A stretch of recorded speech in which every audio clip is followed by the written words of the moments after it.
Ever feel like you're just drowning in information, trying to make sense of it all? Yeah, it's overwhelming sometimes. Well, imagine a world where the very fabric of society wasn't just stressed, but actually ripped apart.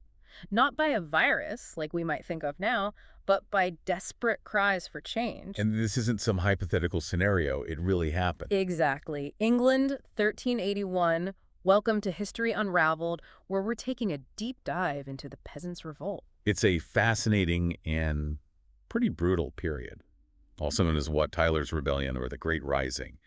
And it wasn't just a minor blip. No, not at all. This was a huge uprising across large parts of England, affected everyone, countryside, cities, you name it. Right. And we know you want to get to the heart of these big historical moments, get the real insights without wading through mountains of text. So that's our goal today. We're digging into the core issues, the surprising details, the things that make you go, aha. We want to give you that shortcut to being genuinely informed about this pivotal time. We'll be drawing on the sources we have chronicles like the famous Froissarts, which is vivid but maybe a bit biased. Always have to watch for that. And also legal records, say from Cambridgeshire, which give us a different, maybe drier but crucial perspective. And of course accounts of the preachers, like John Ball. His words were pure fire. So our mission for this deep dive, It's to really unpack the tensions, the socioeconomic stuff, the political pressures that led up to 1381, then trace the events as they exploded. and figure out the consequences, right? Especially connecting it all back to the huge shadow cast by the Black Death just a few decades earlier. Precisely. That context is absolutely key. Okay, let's start there then. Set the scene. The aftermath of the Black Death in the mid-1300s. What was England actually like? What were people feeling? Utterly devastated is the short answer. The Black Death, peaking around the late 1340s, it wiped out maybe close to half the population. Think about that. Half. It's almost unimaginable. The social shock must have been immense. Oh, completely. And economically. Everything was turned upside down. Suddenly you have this massive labor shortage. Fewer workers means the ones left have more bargaining power, right? Exactly. For the first time, many ordinary laborers, peasants, serfs, people tied to the land, basically owing service to a lord. Serfdom. Just explain that quickly. It wasn't outright slavery, but it was pretty restrictive. Very restrictive. You needed your lord's permission for almost everything, to leave the manor, to marry, to sell livestock sometimes. You worked his land for free, certain days a week. It was the bedrock of the feudal economy. Okay, so after the plague, these serfs suddenly found their labor was in high demand? Yes, they could demand higher wages, better conditions. Some even started moving around looking for the best offers. It was a glimpse of freedom, of upward mobility that they'd never had before. A taste of a different life. But the lords, the landowners, the knights, the church, the people benefiting from the old system, they wouldn't just let that happen, surely. Absolutely not. They saw their power base eroding, their profits shrinking. So Parliament, which was dominated by these very landowners, Naturally. they reacted fast. In 1351, they brought in the Statute of Laborers. What did that do? Essentially, it tried to turn back the clock. It aimed to cap wages at pre-plague levels, fined lords who paid more than the limit, and made it illegal for laborers to move villages seeking better pay. It tried to force everyone back into the old bonds. Wow. So just as people saw a chance to improve their lives, the door gets slammed shut. Precisely. You can just imagine the resentment. It felt like a betrayal. People were already grieving, society was disrupted, and now the law itself seemed designed to keep them down. It added fuel to a fire that was already smoldering. And on top of this economic squeeze and social frustration, there was the war, wasn't there? The 100 Years' War with France. Yes, a seemingly endless, incredibly expensive conflict. Wars need money. Lots of it. Which means taxes. Which means taxes. And the government kept needing more. Between 1377 and 1380, they introduced 3 new taxes, piling the pressure on ordinary people who were already struggling. What kind of taxes were these? The final one, the real kicker, was the poll tax of 1380. The infamous poll tax. Why was that one so hated? Several reasons. Firstly, it was a flat tax. Everyone over 15 paid the same amount, roughly a shilling, regardless of wealth.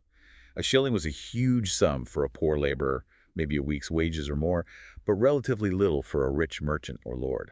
So fundamentally unfair. Deeply unfair. And secondly, the way it was collected in 1380 and early 81 became increasingly aggressive, even brutal. Commissioners were sent out with wide power to investigate evasion, using coercive methods. People felt harassed, targeted. This specific tax and its collection really became the flashpoint. So you've got this toxic mix. The memory of the plague, capped wages, restricted movement, social resentment, heavy war taxes, and then this incredibly unpopular, aggressively collected poll tax. The countryside sounds like it was ready to explode. It absolutely was a real tinderbox. But it wasn't just the countryside. London had its own set of problems bubbling away. Right. London was a different beast altogether, wasn't it? What was going on there? London was, well, London, a major city, complex, full of different factions. You had powerful guilds, the associations of merchants and craftsmen who were politically active and often clashed with royal authority. Protecting their own interests, I suppose. Definitely. There was also serious resentment about the crown's legal system encroaching on the city's traditional independence. The Marshalsea Court, a royal court operating within London, was particularly disliked. And xenophobia, you mentioned that earlier. Yes, that was a nasty undercurrent. A lot of hostility towards foreign workers, especially Flemish weavers, who were seen as rivals taking jobs and undercutting prices. There were periodic attacks on them. And then there was the big political figure everyone seemed to hate, John of Gaunt. Ah, John of Gaunt. The king's uncle, Duke of Lancaster, hugely powerful, hugely wealthy, and, in London at least, hugely unpopular. Why so much animosity towards him specifically? Several things. He was a known supporter of John Wycliffe, the religious reformer, whose ideas were condemned as heresy by the established church and many Londoners. That was controversial. Okay, guilt by association in their eyes. Plus, there were persistent rumors, probably fueled by his enemies, that Gaunt planned to abolish London's traditional right to elect its own mayor and install a royal captain instead, a direct attack on the city's cherished autonomy. That would definitely make him unpopular. And on top of all that, London's own internal politics were vicious. Different factions among the city elite were constantly fighting for power and influence. So the whole city was just simmering with tension, distrust, and instability. It really paints a picture of a society stretched to breaking point, both in the fields and in the city streets. And this wasn't sudden, was it? There were warning signs before 1381. You mentioned the Great Rumor. Yes, the Great Rumor of 1377. That's a fascinating episode. In parts of the South, rural workers started organizing. They collectively refused to do the traditional labor services for their lords. On what grounds? They claimed exemption based on the Domesday Book. The Domesday Book. William the Conqueror's massive survey from centuries earlier. How did that work? Well, it's not entirely clear. They might have misinterpreted entries, or maybe it was more symbolic, harking back to what they imagined was a time of greater freedom recorded in this ancient authoritative text. They actually pooled money to hire lawyers and appealed to the royal courts. Did it work? No, their appeals failed, but the fact that they organized, raised funds, used legal channels, it showed a new level of collective action and determination to challenge the status quo years before the revolt proper. So the pressure was building, and it got worse just before the explosion. Definitely. In 1380, in the first few months of 1381, unrest intensified. There were protests, disturbances across northern England, in western towns like Shrewsbury. York even saw an uprising where the mayor was kicked out. And more tax riots? More tax riots, yes. People were at the end of their tether. And then, almost like a portent, there was a huge storm in May 1381. And oh my... In that deeply religious age, many people would have seen it exactly like that. A sign from God that things were deeply wrong, that the natural order, like the social order, was out of kilter. The atmosphere was incredibly charged. Okay, so the stage is absolutely set. Decades of pressure, recent intensification, a sense of impending doom, and then comes the spark. Brentwood, Essex, May 30th, 1381. That's the moment. John Bamford arrives. He's a royal commissioner, connected to John of Gaunt, which probably didn't help his popularity. And he's there for the poll tax. Exactly. To investigate why tax returns from local villages were short and to collect the arrears, he summons representatives from Fobbing, Horndon, Corringham. And they weren't cooperative. Especially Fobbing. Their spokesman, Thomas Baker, basically told Bampton they paid what they were going to pay and wouldn't give a penny more. Bold stuff. How did Bampton react? He tried to arrest Baker. Big mistake. Why? What happened? The villages were ready. It seems almost pre-planned. They were armed, maybe just farm tools, old bows, sticks, but they fought back. So violence erupted right there. Yes. Bampton barely escaped with his life, fleeing back to London. But 3 of his clerks were killed. And interestingly, some local Brentwood people who'd agreed to act as jurors for Bampton were also killed by the mob. Shows the depth of anger. So the government couldn't ignore this. No way. The Chief Justice, Sir Robert Belknap, was quickly empowered to go down there, arrest the perpetrators, hold trials, but it was too late. The genie was out of the bottle. Completely. News of the Brentwood confrontation spread like wildfire. It ignited resistance across Essex and beyond. This local tax dispute had just become the trigger for a massive rebellion. It's amazing how fast it escalated from that one incident. It really is. The news traveled incredibly quickly through local markets, word of mouth, maybe even messengers carrying news. We know a bailiff named John Jeffrey was active in rallying support between Brentwood and Chelmsford. So people started gathering. Yes. By June 4th, just days later, a large group of rebels had assembled at Barking, planning their next move. They were organized. Thousands, potentially, from Essex alone, started marching towards London. Towards the capital. But some went through Kent first. That's right. And Kent was already simmering with its own problems, ready to boil over. Ah, yes, the Sir Simon de Burley incident. Tell us about that. Sir Simon de Burley, a powerful knight, close to the young King Richard II, he claimed a Kentish man, Robert Belling, was his escaped serf. An escaped serf. Decades after the plague, this was still a thing. Oh, yes. Lords were desperate to hold on to their remaining labor force and assert their old rights. Burley sent men to Gravesend to seize Belling. Could Belling negotiate? Pay a fine, maybe? He and the local officials tried. They offered Burley money, but he refused. He wanted Belling back as property. So Belling was arrested and thrown into Rochester Castle. A major royal fortress. And how did the people of Kent react to this? They were furious. It seemed like a blatant abuse of power by an arrogant nobleman. A large crowd gathered at Dartford around June 5th. What did they do? They decided on direct action. They marched first on Maidstone, stormed the jail there, freed the prisoners. Then, their numbers swelling, they headed for Rochester Castle itself on June 6th. Did they have to fight to get Belling out? Surprisingly, no. The constable in charge of the castle saw this huge, angry mob approaching and basically gave up without a fight. He surrendered, and Belling was freed. A massive victory for the rebels must have boosted their confidence enormously. Absolutely. It showed they could challenge authority and win. And it's right around this time, in Kent, that the key leaders start to emerge. Wat Tyler. Wat Tyler, yes. He seems to come to prominence in Maidstone. Possibly an artisan, maybe ex-military. His background is a bit murky, but he clearly has leadership qualities. And Jack Straw. Jack Straw is another name that pops up frequently in the chronicles, often described as a leader alongside Tyler. But he's even more mysterious. Some historians think Jack Straw might have been a pseudonym, maybe even used by Tyler himself sometimes, or perhaps representing a different faction within the revolt. Okay, so some ambiguity there. But the third figure is clearer. John Ball. John Ball, the radical priest. He'd been preaching controversial stuff in Kent for years, challenging the church hierarchy, challenging social inequality.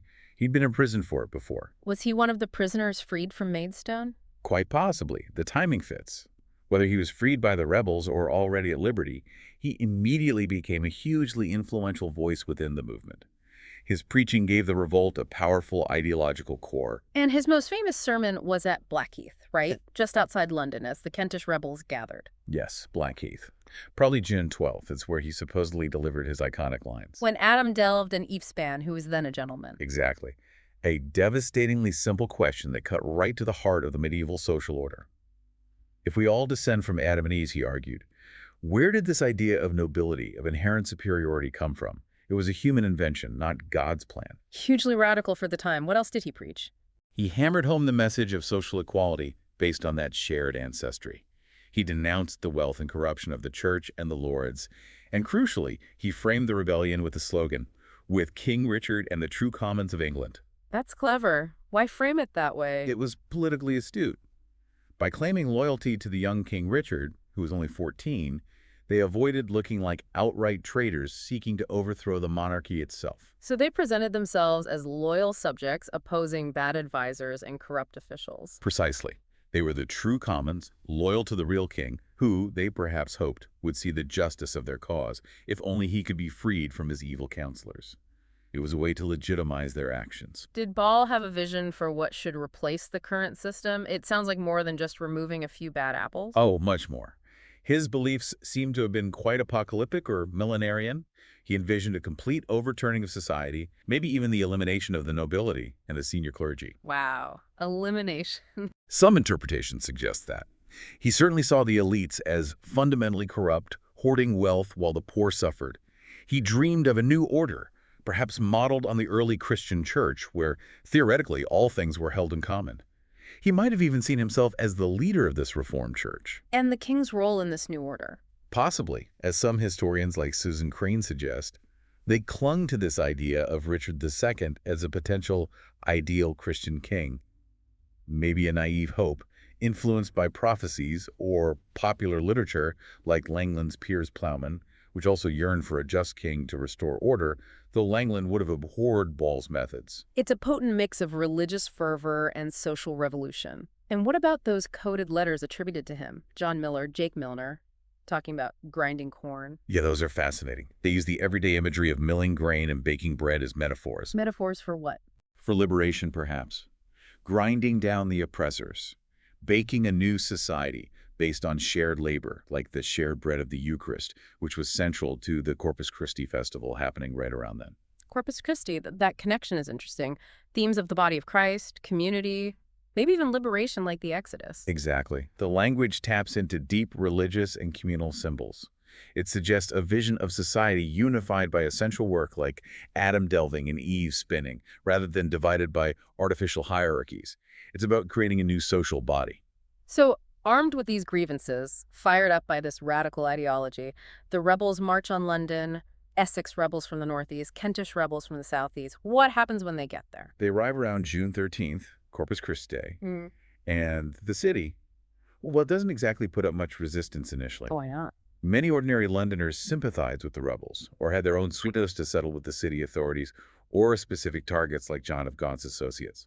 Gates were opened, prisoners were released from jails like Newgate and the Fleet, and they joined the crowds. So the rebel numbers swelled massively inside the city. Was it just chaos? Random violence? Not entirely. While there was undoubtedly chaos and looting, the chronicles suggest the rebels showed a degree of discipline, at least initially. They had specific targets. Who were they going after? People and places associated with the government, the law, and John of Gaunt. They famously burned the Savoy Palace, Gaunt's magnificent London residence. They destroyed legal records at the temple. They targeted properties belonging to hated officials like Robert Hales, the treasurer. And the king, Richard II. Where was he during all this? He was only 14, remember. With his main advisors, he retreated into the Tower of London. It was supposed to be the most secure fortress in the kingdom. Supposed to be. So the rebels are rampaging through London, targeting specific enemies. What's the government's next move? Negotiation. Yes. On June 14th, the king agreed to meet the main rebel leaders outside the city walls at Mile End. Mile End. What did the rebels demand there? They laid out some pretty radical demands. The big ones were the surrender of officials they considered traitors, like Archbishop Sudbury and Robert Hales, the complete abolition of serfdom and all forms of unfree land tenure. The end of feudal obligations, basically. Exactly. They also demanded something called no law within the realm save the law of Winchester. What does that mean? It sounds archaic. It's debated. It might have been a call for a return to older, perhaps Anglo-Saxon, laws they believed were fairer. Or maybe it represented an ideal of self-regulating village communities, free from royal or seigneurial interference. Perhaps even a link back to their ideas about the Doomsday Book. And finally, they wanted a general amnesty for everything they'd done. A huge list. How did the young king respond? Did he just give in? He made a massive concession. He actually agreed to abolish serfdom. He ordered clerks to start drawing up charters of freedom for the different counties right there and then. Wow, that's enormous. Did he agree to everything? No. Crucially, he refused to hand over his officials to the rebels for punishment. He bought himself time, perhaps, conceded on the biggest social issue, but protected his men. So, a partial victory for the rebels at Mile End. But while Richard was negotiating there, something else was happening back at the tower. Yes. While the king was out at Mile End, a separate group of rebels, maybe more militant, maybe just opportunistic, got into the Tower of London. How? Wasn't it heavily guarded? It should have been.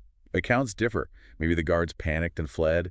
Maybe some were sympathetic. Maybe the gates were simply left unsecured in the confusion as the king's party left.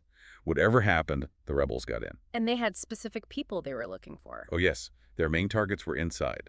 They found Simon Sudbury, the Archbishop of Canterbury, who was also the Lord Chancellor. The highest official in the land, essentially. And Robert Hales, the Lord High Treasurer, who was also head of the Knights Hospitaller.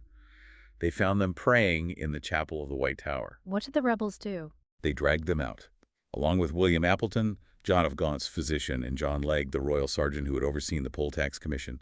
They took them to Tower Hill, just outside the fortress. And executed them. Brutally. They were beheaded on the spot. Yeah. The executions were apparently quite messy and horrific.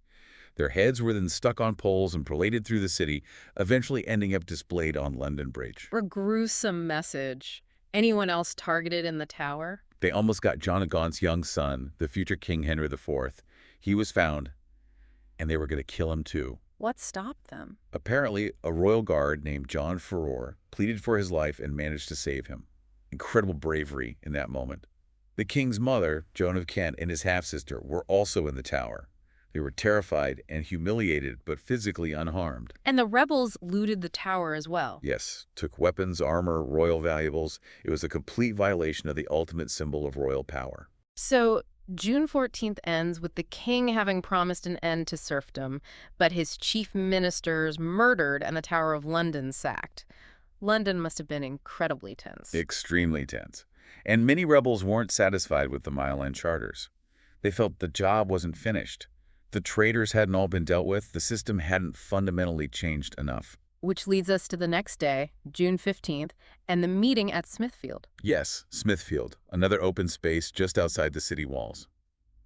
The government agreed to another meeting with the remaining rebels, led now quite clearly by Wat Tyler. What was the atmosphere like? Richard must have been wary after the tower incident. No doubt. He went to pray at Westminster Abbey first. The royal party arrived at Smithfield, heavily armed this time. They took up position on one side, the rebels gathered on the other. A classic standoff. And Wat Tyler rode out to speak to the king. Yes. He approached the king, possibly quite boldly, maybe even disrespectfully according to some accounts, and he laid out even more demands. More demands? What were they this time? Even more radical than at Mile End. He apparently demanded the complete abolition of all lordship except the king's, the disendowment of the church, its lands and wealth to be distributed among the people. Taking church wealth. That's huge. Huge. And reducing the church hierarchy to just one bishop for all of England. And reiterating no more serfdom, ever. Basically, a complete dismantling of the existing social and religious structure. These are revolutionary demands. How did the king and his party react? This is where accounts get a bit confused and partisan. There was clearly an argument. Some say Tyler was insolent, made threats, maybe even drew a dagger or made a move towards the king. Others suggest he was provoked by the king's men. And then violence erupted. Yes. The Lord Mayor of London, William Walworth, who was with the king's party, intervened. He might have accused Tyler of insulting the king. There was a scuffle. Walworth struck Tyler with a sword or dagger. Walworth attacked him. Was he ordered to? It's unclear if it was a direct order from Richard or if Walworth acted on his own initiative in the heat of the moment. But Walworth struck the first blow. Then another member of the royal retinue, possibly a squire named Ralph Standish, stabbed Tyler again, mortally wounding him. Tyler falls right in front of both sides. What happened next? Chaos. It nearly descended into chaos. The rebels saw their leaders struck down. They drew their bows, ready to shoot. It was incredibly dangerous. But Richard stepped in. Yes. In an act of astonishing bravery and quick thinking for a 14-year-old, Richard rode forward alone, directly towards the angry rebels. He shouted something like, "Sirs, will you shoot your king? I am your captain, follow me." He took command of the situation. He did. He managed to persuade them, somehow, to lower their weapons and follow him away from Smithfield, towards Clerkenwell Fields. It completely diffused the immediate crisis. What about Walworth and Tyler? While Richard led the main body of rebels away, Walworth galloped back into the city, rallied reinforcements, secured the area around Smithfield. Tyler, gravely wounded, was taken to a nearby hospital, but Walworth's men dragged him out and beheaded him on the spot. And displayed his head. Yes. They put Tyler's head on a pole and showed it to the rebels who had followed Richard to Clerkenwell. Seeing their leader dead, the rebellion in London just collapsed. The wind went out of their sails. And Richard rewarded Walworth. Immediately, he knighted Walworth and several others who had supported him at Smithfield right there and then. It was the decisive turning point, at least in the capital. A dramatic end to the London phase. But the fire hadn't gone out everywhere else, had it? The revolt was raging in other parts of England, too. Not at all. East Anglia was a major hotspot. A leader there was John Raw, maybe a chaplain, who seems to have coordinated with the rebels marching on London. What happened in East Anglia? Similar patterns to London, but perhaps even more focused on local grievances. Raw's rebels attacked property belonging to unpopular figures like Sir Richard Lyons and John Cavendish, the Chief Justice, who they caught and killed. They killed the Chief Justice. Yes. And they targeted religious houses, too. Bury St. Edmunds saw major trouble. The townspeople there had long-standing disputes with the powerful abbey. They joined forces with the rebels, stormed the abbey, and beheaded the prior, John Cambridge.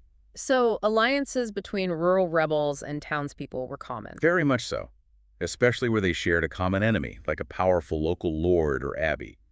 Near Ipswich, John Battisford and Thomas Sampson led another uprising. Court records were burned everywhere, a deliberate attack on the legal basis of serfdom and lordship. Lots of looting, too. And St. Albans, that also had a history of tension with its abbey, right? Absolutely. St. Albans Abbey was incredibly wealthy and powerful, and the townspeople resented its control over their lives. The revolt gave them their chance. What did they do? Led by a local man, William Grandicoe, they demanded a charter of liberties from the abbey. Grandicoe actually traveled to London during the uprising and got Wat Tyler himself to grant him authority to act against the abbot. He got authority from Tyler. That shows a level of coordination. It does. When Grandicoe returned, the abbot, Thomas de la Mare, had fled.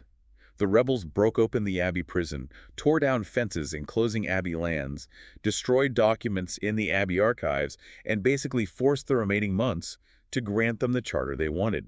The revolt against the abbey spread throughout its estates. Even Cambridge University got caught up in it. Yes, Cambridge saw significant trouble. This was partly fueled by Raw's rebels moving south, but also by local townspeople who really disliked the university. Why the hostility between town and gown? Long-standing friction over privileges, legal immunities, economic competition. The rebels, joined by townsfolk, specifically targeted university property. They ransacked Corpus Christi College, which had links to John of Gaunt and the university church. They tried to kill the university beadle, a sort of ceremonial officer. And the burning of the library. Yes, a very symbolic act. They broke into the university archives and library, burned the precious books and charters in the market square. There's that famous account of Marjorie Starr, an old woman, throwing documents onto the bonfire and shouting, "Away with the learning of clerks! Away with it!" Wow, a real attack on institutional knowledge and power. It really was. They forced the university authorities to sign a new charter granting more rights to the town. Unrest spread to Ely nearby, too. And Norfolk, another county aflame. Norfolk, too, led by Geoffrey Lipster, a dyer, sometimes called the King of the Commons. He had Sir Roger Bacon, a local knight he captured, acting essentially as his servant or banner-bearer. A knight serving a rebel leader? The world turned upside down indeed. Quite. Lister's rebels raised support, killed officials like Sir Robert's Isle outside Norwich. They entered the city, looted, killed unpopular figures like Reginald Eccles. The Earl of Suffolk had to flee the county. Did Lister try to set up some kind of alternative government? He certainly acted like a ruler. He held court, forced captured gentry to serve him meals. The violence was widespread. Prisons opened. Flemish immigrants attacked and killed, similar to London. Records burned. Property looted. It sounds like almost the entire southeast and East Anglia were out of control. What about further north or west? There were definitely outbreaks elsewhere, though perhaps not as intense or widespread. Beverley in Yorkshire saw violence between the town oligarchy and poorer residents. York itself had attacks on religious houses and attempts by rebels to seize control. Scarborough had riots against the ruling elite.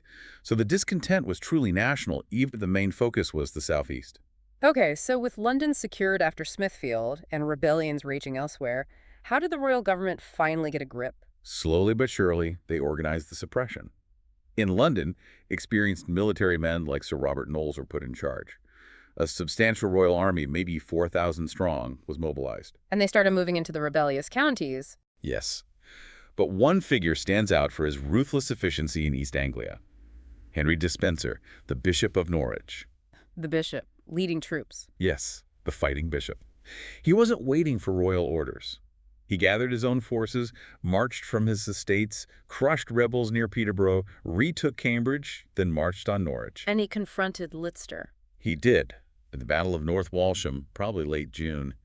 Despenser's forces decisively defeated Lister's rebels. Lister was captured. What happened to him? Despenser gave him absolution, then had him hanged, drawn, and quartered immediately. No formal trial.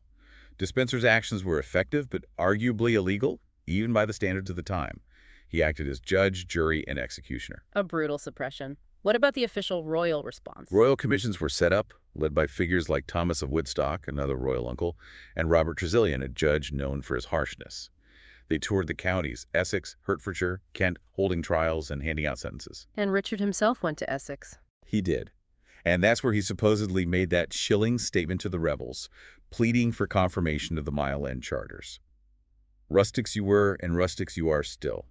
You will remain in bondage, not as before, but incomparably harsher. No mercy there, then. The promises were completely withdrawn. Utterly. The government was determined to crush any remaining dissent and make an example. In the north, Henry Percy, Earl of Northumberland, restored order in Yorkshire. What about the other leaders? Jack Straw, John Ball. They were hunted down. Jack Straw was caught and executed in London.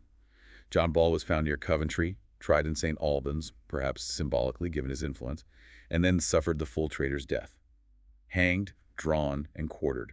His quarters were sent to different cities as a warning. And Grindecob from St. Albans, Raw from East Anglia. Grindecob was executed in St. Albans. Raw was captured, apparently turned king's evidence, implicating others, but was executed in London anyway. Sir Roger Bacon, the knight forced to serve Lister, was imprisoned but eventually pardoned. Not everyone was caught. Thomas Ingleby, another leader, vanished. What about women involved? Like Johanna Farrar, who seems prominent in some accounts. Were they punished as harshly? It's interesting. Women were clearly active participants, sometimes taking leading roles like Farrar did in attacks on church property. But the records don't suggest they faced the same level of executions or severe punishments as the male leaders. There might have been a degree of legal or social differentiation in how their actions were viewed or prosecuted. So the revolt is crushed, the leaders executed, the promises revoked. What's the immediate aftermath? How does England settle back down? The government moved quickly to formally undo everything. June 30th, the king orders serfs back to their old conditions. July 2nd, all the charters of freedom granted at Mile End are officially revoked. Done, null and void. What did Parliament do when it met later that year? Did they blame the king's advisors? Did they push for reforms? Parliament met in November. There was some criticism of royal officials, blaming their misconduct for provoking the revolt. The Commons requested changes to the King's Council, which were granted. But crucially, they came down firmly in favor of the existing labor laws, the Statute of Laborers. No fundamental change there. So no real concessions in the end? Not in terms of law or policy. General pardons were eventually issued for many rank-and-file rebels, but the leaders and key figures were explicitly excluded. The elite closed ranks. How has history looked back on the revolt since then? Has its significance been debated? Hugely debated. For a long time, especially in older histories, it was seen as this major turning point, the death knell of serfdom, the first great popular uprising. Some linked it strongly to Wycliffe's Lollard heresy, seeing it as religiously motivated. But modern historians are more cautious. Yes. While it was undoubtedly a massive shock to the system and revealed deep social fissures, most historians now see the decline of serfdom as a much longer, slower process, driven more by ongoing economic and demographic changes after the Black Death, rather than a direct result of the revolt itself. The link to Lollardy is also seen as much weaker than previously thought. Ball's ideas drew on common Christian themes of equality, not necessarily specific Wycliffite doctrines. But it clearly left a mark. It became a symbol, didn't it? Oh, absolutely. Its symbolic power has been immense. It was picked up by socialists like William Morris in the 19th century as an example of heroic working-class struggle. It gets referenced even today in debates about inequality or unfair taxes. Think of the comparisons made during the poll tax protests in the UK in the 1980s and 90s. And the name itself? Peasants' Revolt. You mentioned that's not contemporary. No, that term really only took hold in the late 19th century. Yeah. Contemporary chronicles just describe the events. And the term is problematic because, as we've seen, it wasn't just peasants. Who are the rebels then, if not just peasants? It was a much broader cross-section of society than the name suggests. Yes, many were rural workers, serfs, villeins, but there were also free tenants, artisans, townspeople, even some disgruntled clergy and potentially lower gentry involved. Urban rebels sometimes came from the poorest sections, but sometimes from established town elites clashing with royal or ecclesiastical power. The lines between rural and urban were also blurred due to migration after the plague. It was more like a rising of the commons in the broader sense. And were they just an illiterate mob, as some chronicles imply? That's another point historians like Stephen Justice have challenged. While formal literacy was low, The rebels clearly had sophisticated ways of expressing themselves through sermons like balls, through the coded letters, through symbolic actions like burning records, through their organized demands. They weren't just reacting blindly, they had ideologies, goals, and strategies. They used cultural forms familiar to them. What about the use of pseudonyms like Piers Plowman or Jack Straw? Was that common? Yes, using names like Jack seems to have been a way of representing the common man, perhaps influenced by the French Jacquerie Revolt a few decades earlier. Piers Plowman was famously the title character of Langland's poem, representing the honest laborer, so adopting that name tapped into existing cultural resonance. Has the revolt been officially remembered or memorialized? Yes, relatively recently. In 2015, a slate memorial commemorating the Great Rising, using that broader term, was unveiled at Smithfield, the site of Wat Tyler's death. So it's still a recognized landmark event. And its presence in literature and culture over the years. It echoes through the centuries. John Gower, a contemporary poet, wrote a horrified Latin poem about it, Vox Clamantis. Chaucer might allude to it obliquely in the Canterbury Tales, possibly in the Nun's Priest's Tale or the Miller's Prologue. Langland distanced himself from the violence in later versions of Piers Plowman. And later on. There was a late 16th century play, The Life and Death of Jack Straw.